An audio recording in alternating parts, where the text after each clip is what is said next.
नमस्कार, मैं हूं चित्रंजन कुमार और आप देख रहे हैं हमारा news channel true news TNBR। दोस्तों, सबसे पहले हम आप सभी लोगों को बहुत-बहुत धन्यवाद देते हैं कि आप हमारे चैनल को बढ़ाने में आपका बहुत बड़ा योगदान रहा है और अब हम 30,000 सब्सक्राइबर्स को पार कर चुके हैं। दोस्तों, ये आपका स्नेह है, आपका समर्थन है, हम इसके लिए धन्यवाद देते हैं। और आते हैं पॉइंट पर। आज पुनः हम एक बार गोल्डन जी के पास में आए हैं आपके सवालों को लेकर। बहुत सारे लोगों ने हमसे ये सवाल पूछा है कि आखिर गोल्डन जी को किसका समर्थन हासिल है, गोल्डन जी आखिर इतने बड़े बड़े कार्य को कैसे करते हैं। इन्हीं सवालों को लेकर, जो आपका सवाल है उसी सवाल को लेकर के आज हम गोल्डन जी के पास में उपस्थित हैं। गोल्डन जी, सबसे पहले हमारे चैनल में आपको बहुत बहुत स्वागत है। आपको भी TNBR न्यूज को बहुत बहुत धन्यवाद और साथ ही आपको और जितने भी क्रांतिकारी नौजवान साथी इस न्यूज को देखते हैं सभी क्रांतिकारी जय भीम। गोल्डन जी, सवाल सीधा सा, आप के पास में इतना हिम्मत, इतना साहस कैसे आता है? आखिर आपको किसका समर्थन प्राप्त है? आखिर वो कौन व्यक्ति है जिसके सह पर, जिसके भरोसे पर आप इस प्रकार से जाते हैं, SP कार्यालय में जाते हैं, थाना में जाते हैं, भिन्न भिन्न जगहों पर जा करके गाली दे करके चले आते हैं और न्याय मांग करके नहीं, न्याय को छीन करके चले आते हैं। आखिर आपके अंदर में इतना हिम्मत कैसे आता है और आपको किसका समर्थन प्राप्त है? कोई राजनीतिक पार्टी का समर्थन प्राप्त है या फिर कोई उग्रवादी संगठन का प्राप्त है? आखिर कैसे आप कर लेते हैं?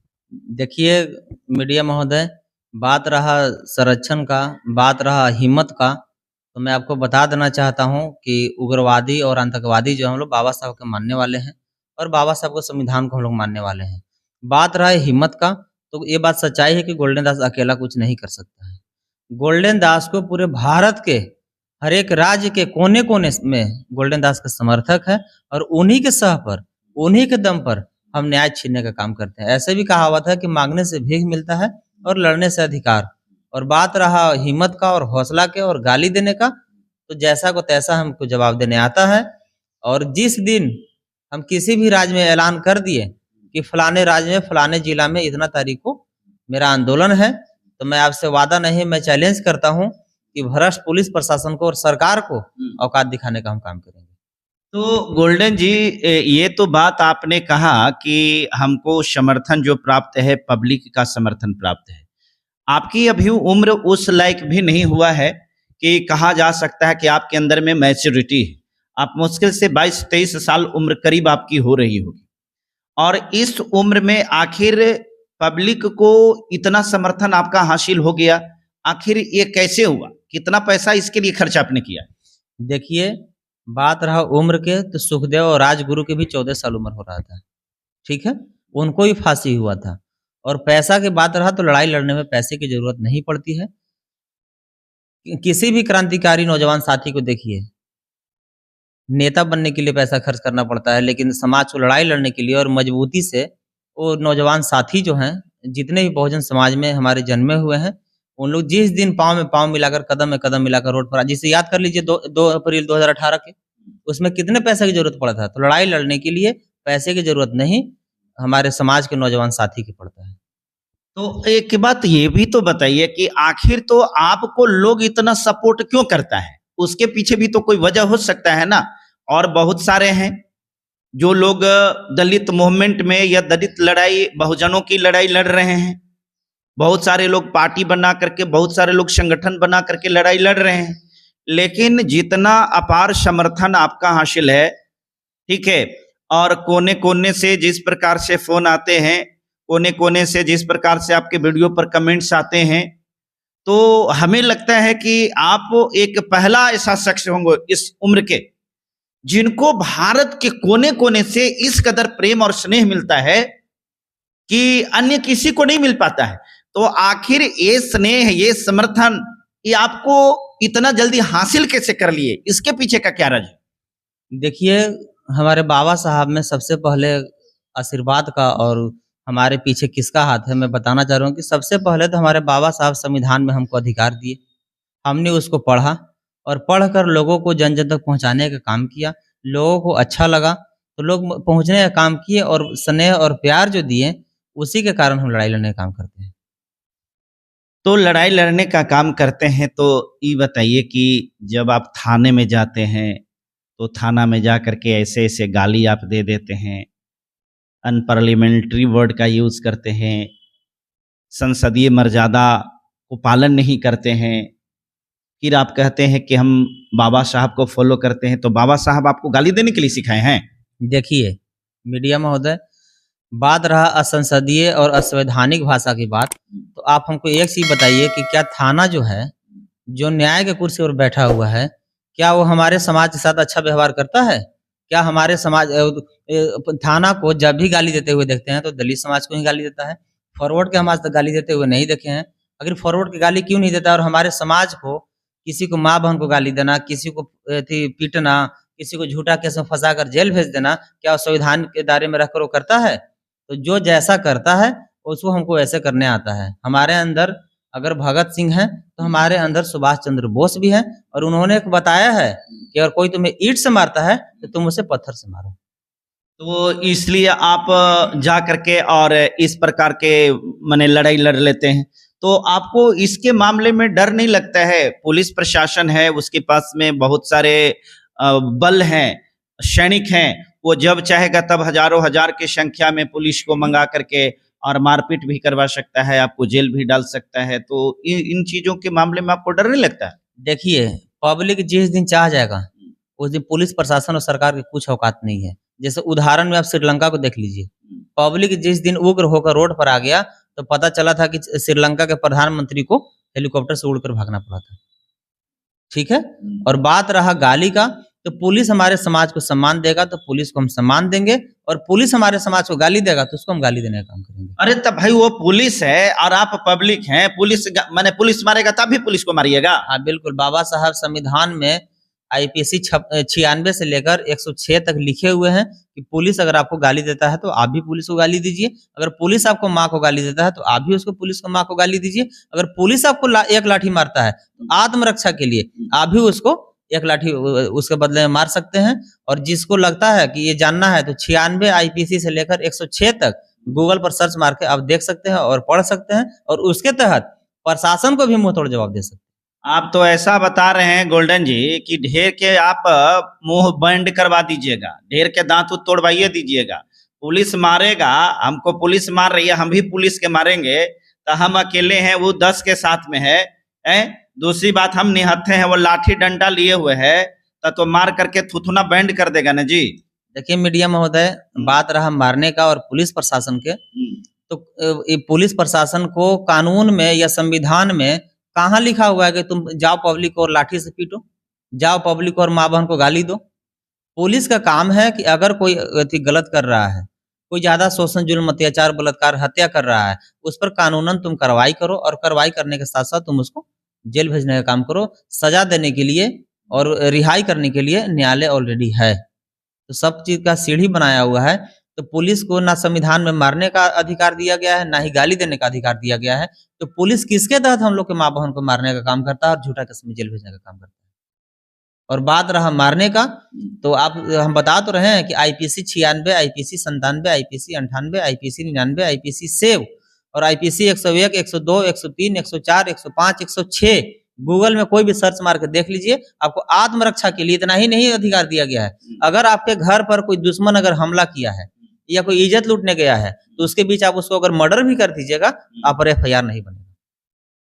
लेकिन ईमानदार पुलिस पदाधिकारी हो तब ना, जहां पर पुलिस पदाधिकारी भ्रष्ट बैठे हुए हैं, तो वहां पर इस प्रकार के नियम कैसे लागू होंगे? और बात रहा कि पुलिस प्रशासन के पास बल है, पुलिस प्रशासन के पास लाठी है, तो पुलिस प्रशासन अगर किसी को मारता है, तो जाकर हॉस्पिटल में पहले इलाज करा ले और इलाज कराने के साथ साथ जो शरीर में जहां जहां जख्म का निशान है उसको वीडियो बना ले और वीडियो बनाने के बाद एक लिखित आवेदन लिखे और कोर्ट में जाकर उस पर एफआईआर करे। अब हाई कोर्ट का ऑनलाइन वीडियो देख लीजिएगा, बड़ा बड़ा आईएएस और बड़ा बड़ा आईपीएस बाप बाप करता है, गिड़गिड़ाता है जाके, जो भ्रष्ट जो आईएएस आईपीएस होता है।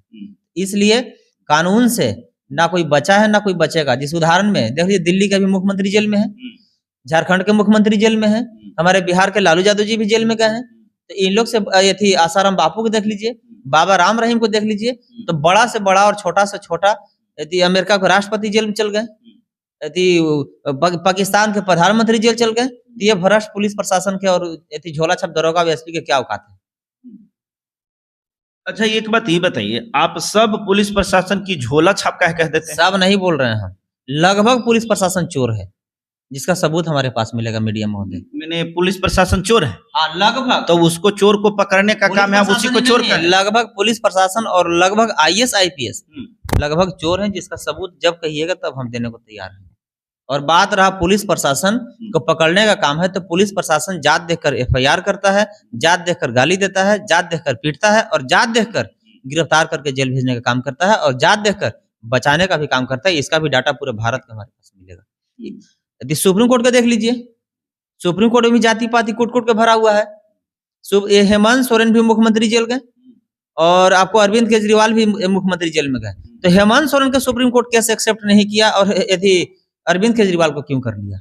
इसलिए कि हेमंत सोरेन जो है फॉरवर्ड बनिया है, ये अरविंद केजरीवाल जी जो हैं वो फॉरवर्ड बनिया है और हेमंत सोरेन जो हैं ST समाज के हैं और आदिवासी जात के हैं, इसलिए इनको नहीं किया गया और उनको एक्सेप्ट कर। अच्छा, सारे मामले में आपको जातीय क्यों दिख जाता है? आप जातिवाद ऐसे क्यों कर देते हैं? आपको लग गया कि वो केजरीवाल हैं तो फॉरवर्ड का बनिया है और ये ST है इसलिए? अरे सुप्रीम कोर्ट है, सुप्रीम कोर्ट का अपना एक संवैधानिक दायरा है, केस का नेचर को देख करके एक्सेप्ट करना रिजेक्ट करना ये होता है। आप कविता के बारे में अभी हाल ही में आप सुने होंगे कि जो ईडी के द्वारा अरेस्ट हुए हैं, तो उनको भी जब सुप्रीम कोर्ट में गया तो उनको कहा गया कि आप निचली अदालत से होकर के आइए। तो यही बात तो भाई इनको भी, हेमंत सोरेन को भी कहा गया है। केजरीवाल के मामले में भी आपको पता होगा कि केजरीवाल के जो वकील थे, है ना, उन्होंने क्या किया कि अपना केस को विड्रॉल कर लिया, कहा कि नहीं भाई, चूंकि हम इसलिए कर लिए हैं कि जैसा कि हम देख रहे हैं कि सुप्रीम कोर्ट कह देता है कि निचली अदालत से आइए। हालांकि हम कोर्ट पर टिप्पणी नहीं करना चाहते हैं, कोर्ट अपना कार्य है उसका करना, परंतु आप इस सब चीज में जातिवाद कैसे ढूंढ लेते हैं? सब जगह जातिवाद दिख रहा है मीडिया महोदय। जिस केस में लालू यादव को जेल हुआ उसी केस में मिश्रा जी को बेल हुआ, इसलिए कि लालू यादव बैकवर्ड समाज के थे और ये जो मिश्रा जी फॉरवर्ड समाज के थे। कहां पर जाति पाति नहीं हो रहा है? निर्भया का रेप हुआ तो उसको फांसी हो गया और निर्भया से बदतर उससे बड़ा बड़ा रोज गैंग रेप हो रहा है शेड्यूल कास्ट के माँ बहन बेटी के साथ, OBC मुस्लिम समाज के साथ, तो उसमें फांसी क्यों नहीं? इसलिए को फॉरवर्ड थी, ब्राह्मण की बेटी थी और बाकी सब शेड्यूल कास्ट और OBC मुस्लिम की बेटी के साथ हो रहा है। ऐसा नहीं है, ऐसा भी तो हो सकता है ना कि जिसकी बहन बेटी के इज्जत के साथ बलात्कार हुआ वो उस केस को लड़ने के लिए पूरी एक्टिव मोड में है, और बहुत सारे लोग ऐसे हैं कि केस तो कर दिए हैं लेकिन लड़ने में एक्टिव नहीं है। तो आखिर उनके केस को आगे हैंडल किया कैसे जा सकता है जब लड़ने वाले ही नहीं आगे होंगे? तो इसमें यह भी तो हो सकता है। मीडिया महोदय, निर्भया का जब गैंग रेप हुआ तो पूरे भारत के माँ बहन उसके साथ था, तो और सबके माँ बहन को रेप हो रहा है तो इसके साथ भारत क्यों नहीं? जब निर्भया के अगर साथ कोई नहीं देता तो उसमें भी कुछ नहीं होता। तो निर्भया को जैसे गैंग रेप हुआ तो पूरे भारत के माँ बहन उसके साथ कदम में कदम मिलाकर मजबूती से न्याय दिलाने का काम किया। तो भारत में रोज हमारे माँ बहन को रेप हो रहा है, तो उन लोग के भी साथ भारत के लोग क्यों नहीं आ रहा है? आप तो हैं ना उन लोगों के साथ में? हाँ बिल्कुल है हम। तो आप ये बताइए कि हाल ही में फुलवारी शरीफ के पास में हिंदुनी में 2 मांझी लड़कियों के साथ में बलात्कार करके उसकी हत्या कर दी गई यादव लोगों के द्वारा। यादव लोगों का मतलब ये नहीं है, मैं प्रत्येक यादव की बात नहीं कर रहा हूं, लेकिन चूंकि कास्ट बेस्ड यहाँ राजनीति है, पॉलिटिक्स है, तो इसलिए मैं यादव कह रहा हूं। तो उसमें जो है न्याय देने के लिए मैंने देखा कि भाजपा के जनक चमार जो थे वो प्रोटेस्ट मार्च निकाले, लेकिन आप तो इसमें कुछ नहीं किए हैं। कहाँ नहीं किए हैं? सबसे पहला आवाज उठाने वाला और सबसे पहला लिखा पढ़ी करने वाला फुलवारी शरीफ का वो गोल्डन दासी है, आपको बता दे रहे हैं। और वहां पर मीडिया महोदय जितने भी लोग गए हैं सबको सूचना देने का काम किए हैं और सबको बताने का और वहां तक पहुंचाने का काम किए हैं। और पब्लिक से लेकर CM तक, चपरासी से लेकर मुख्य सचिव तक और चौकीदार से लेकर DGP तक चिट्ठी लिखने का हमने काम किया मीडिया महोदय। भारत के यही फुलवारी शरीफ तो हमारे राज का है।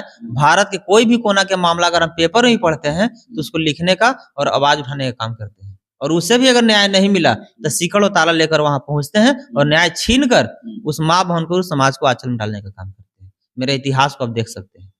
तो इस प्रकार से आप अपनी बात के द्वारा ये कहना चाह रहे हैं कि आपको जो समर्थन है, आपको हिम्मत जो मिलती है, आपको जो ताकत मिलती है, इस ताकत के पीछे भारत के हर एक राज्य के और हर एक नौजवान साथी का देन है।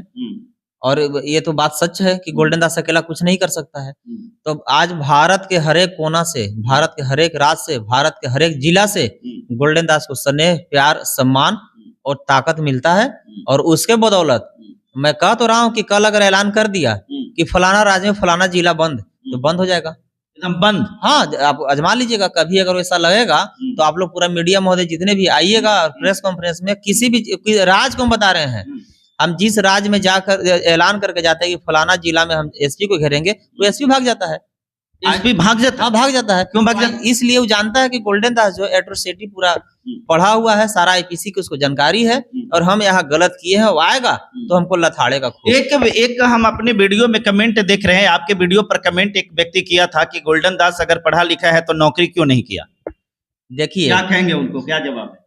हमारे बाबा साहब से बड़ा कोई पढ़ा लिखा नहीं था, डॉक्टर भीमराव अम्बेडकर जी से, ना ही उनके इतना किसी देश का भाषा का किसी के अंदर प्राप्त था। तो हमारे बाबा साहब नौकरी क्यों नहीं की?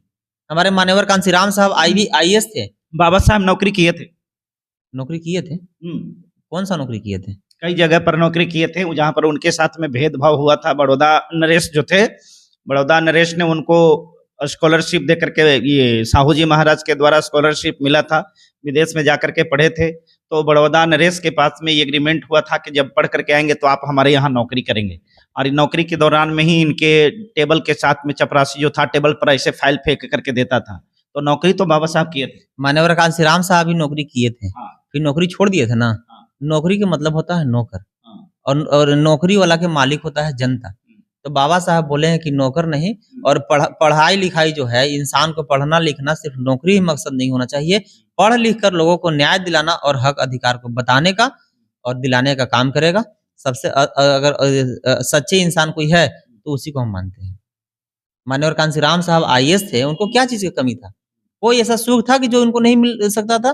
फिर भी उन्होंने नौकरी को छोड़कर यूपी में आकर सरकार बना के दिखा ना दिए। तो उसी तरह मान्यवर कांशीराम साहब को हम लोग मानने वाले लोग हैं, और उनके विचारधारा पर हम चल रहे हैं। हमको नौकरी नहीं चाहिए, हमको पैसा नहीं चाहिए, हमको समाज को मान सम्मान और हक अधिकार चाहिए।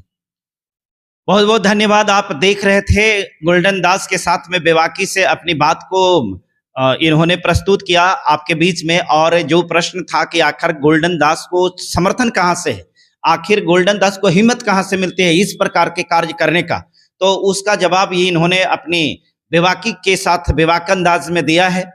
और हम आप तमाम लोगों से गुजारिश करेंगे कि इस वीडियो पर आपका राय क्या है।